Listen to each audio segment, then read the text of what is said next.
My name is Delilah. We live in the last building in the world.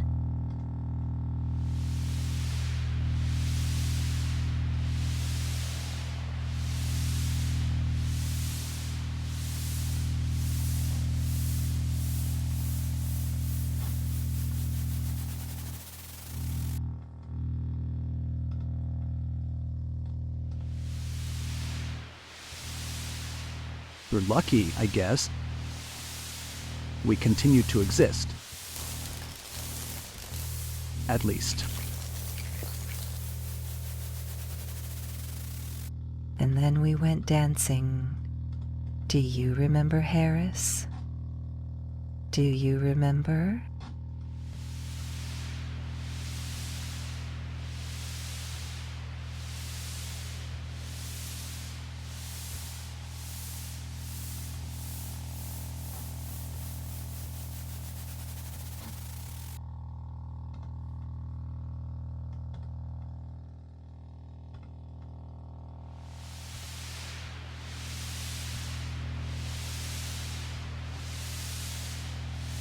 I am not afraid to die.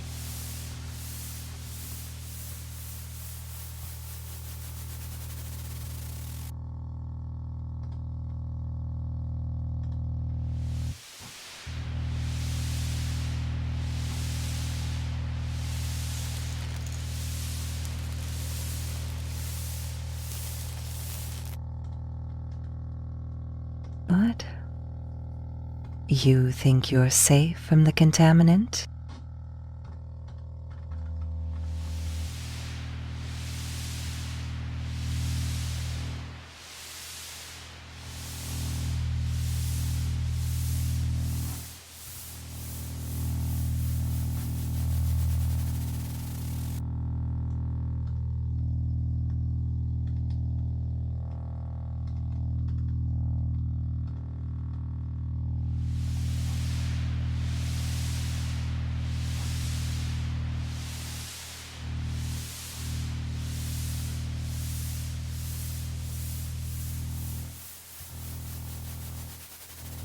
I'm just glad we got to see it. Down Syndrome Zombie Academy. Located in beautiful Burbank, California. The Down Syndrome Zombie Academy. A place where anything is possible as long as you believe it can be.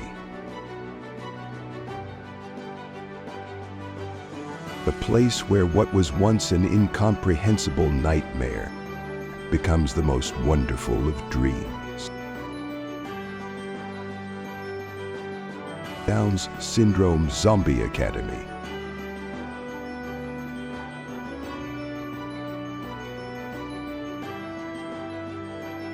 A place where you can feel proud sending your Down syndrome zombie children,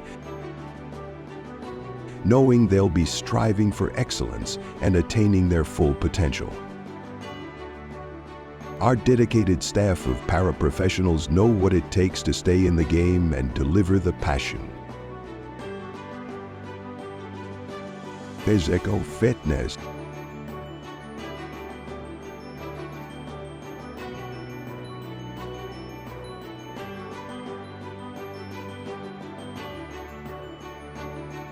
psycho-emotional support,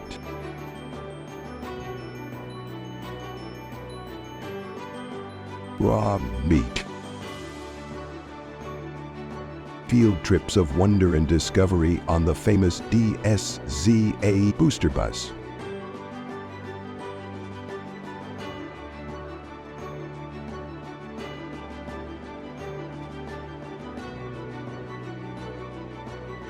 all under the watchful gaze of our punctilious principal, Ms. Johanna Parsons.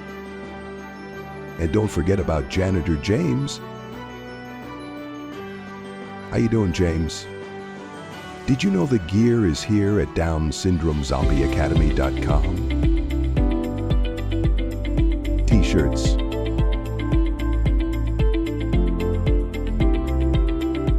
hoodies, baseball caps, baby burpers, our brand new varsity jacket, super cool lunch boxes, head sweaters, pool floaters, and of course, whoopee cushions. Down Syndrome Zombie Academy. Before it's too late. To us, they were just the Sagas Sausage Bigfoot brothers. They was twins, so no one could tell them apart. They just got to holler, "Hey, are you?" Now you see it. They were Sagas and Houston Sagas. I guess the story of the Bigfoot boys is how they fell apart, but got back together in the end. And that's not a bad story at all, is it?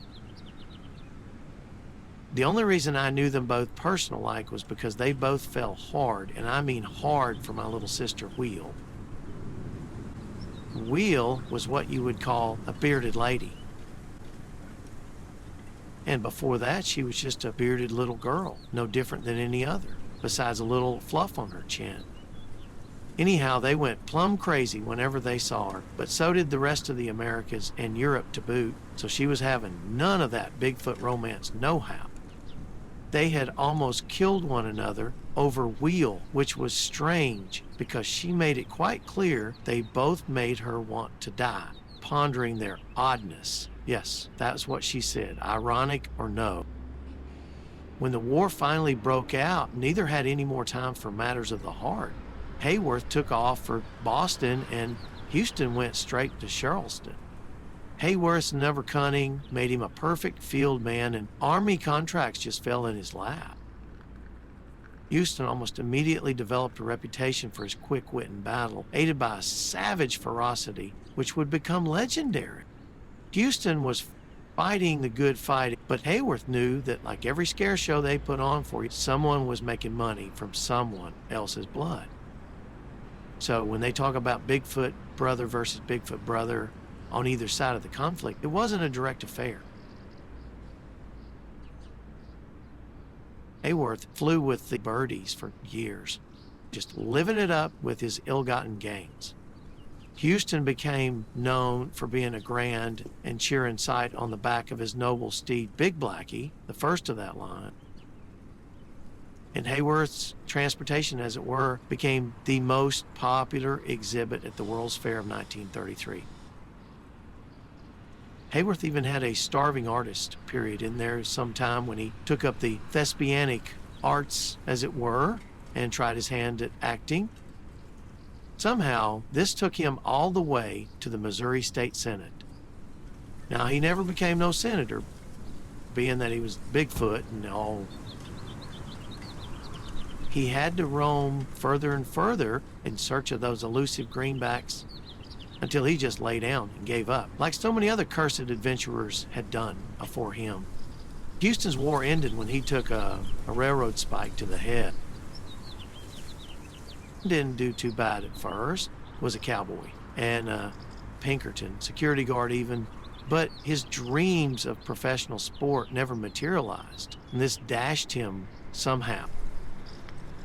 Neither adjusted well to modernity.